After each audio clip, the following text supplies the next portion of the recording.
আম্মু আমার জন্য পনির স্যান্ডউইচ বানাবে। আচ্ছা বাবা, ইয়ে, আমি ড্রিঙ্কস বানাই। ওকে। এই এই ব্রেড স্যান্ডউইচ এত টেস্টি যে আপনার 1-2 পিস খেলে মনই ভরবে না, সাথে হেলদি, অনেক বেশি টেস্টি আর হাই প্রোটিন হবে। প্রথমে বানিয়ে নিব টক ঝাল ধনেপাতার চাটনি। তো আমি নিচ্ছি ধনেপাতা, আদা, রসুন, ঝাল, লবণ আর 2 চামচ ভাজা বুন্দিয়া, 1 পিস লেবুর রস ব্লেন্ডারে ভালোভাবে পেস্ট করে নিয়েছি। আপনারা পাটায় বেটে নিতে পারেন। গ্রিন কালারের টক ঝাল চাটনি রেডি হয়ে গেল।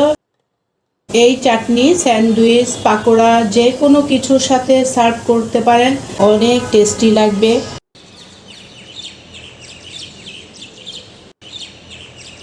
এখন এখানে নিচ্ছি 1 কাপ ভেজানো মুগ ডাল। আমি 2 ঘন্টা ভিজিয়ে রেখেছিলাম, ভালো করে পানি ছেঁকে নিব। এই মুগ ডাল আমি বেটে নেব। চেষ্টা করবেন বেশি পানি যেন না থাকে গ্রাইন্ড করার জন্য, না হলে বেশি পাতলা হয়ে যাবে।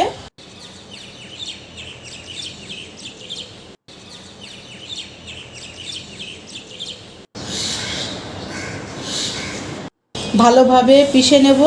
পেশা হয়ে যাবার পরও 1 থেকে 2 মিনিট বেশি সময় পিষে নেব, তাহলে অনেক বেশি ফ্লপি হয়ে যাবে। আপনারা দেখতে পাচ্ছেন কত সুন্দরভাবে পেশা হয়েছে। এবার একটা পাত্রে ঢেলে নেব।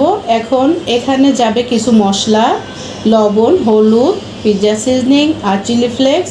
ভালোভাবে একই ডাইরেকশনে মেশাবো কিছুক্ষণ, এতে করে ডাল আরও ফ্লপি হবে, হেভি মনে হবে না, একদম হালকা হয়ে যাবে।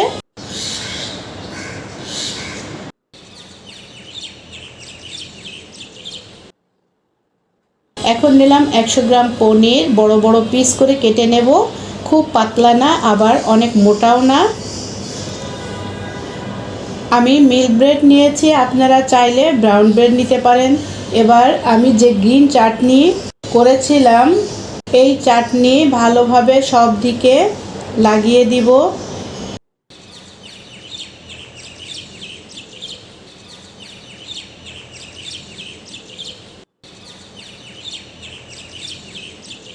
এবার পনির কেটে নিয়েছিলাম সেটা দিলাম, সাথে উপরে রাখবো চিজের একটা স্লাইস।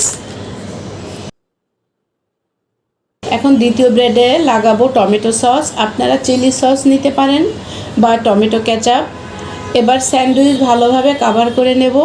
এখন ডাল দিয়ে যে ব্যাটার বানিয়েছিলাম সেটাতে ডিপ করব। আপনারা দেখতে পাচ্ছেন 1 চিমটি বেকিং সোডা দিয়ে ভালোভাবে মিশিয়ে নেব। অনেক হালকা হয়ে গেছে। যে স্যান্ডউইচ বানিয়ে রেখেছিলাম সেটা ডালের ব্যাটারে ভালো করে কোট করে নেব। চারিদিকে ভালো করে লাগাতে হবে, খুব বেশি মোটা লেয়ার লাগাবো না, তাহলে সেকতে অনেক সময় লাগবে। আবার খুব পাতলাও রাখা যাবে না। এবার প্যানে দেব সামান্য বাটার বা ঘি। এবার ঢেকে রান্না করব লো হিটে, যাতে ডাল ভালোভাবে সেদ্ধ হয়ে যায়।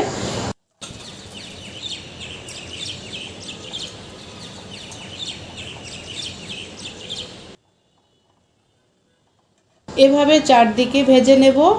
অনেকে বলতে পারেন ডাল কাঁচা থেকে যাবে, কিন্তু না, আপনি যদি লো ফ্লেমে সেকে নেন তাহলে কখনোই কাঁচা থাকবে না। আমাদের স্যান্ডউইচ রেডি হয়ে গেল। শব্দ শোনাচ্ছি, এটা কতটা ক্রিস্পি হয়েছে। এখন কেটে নেব।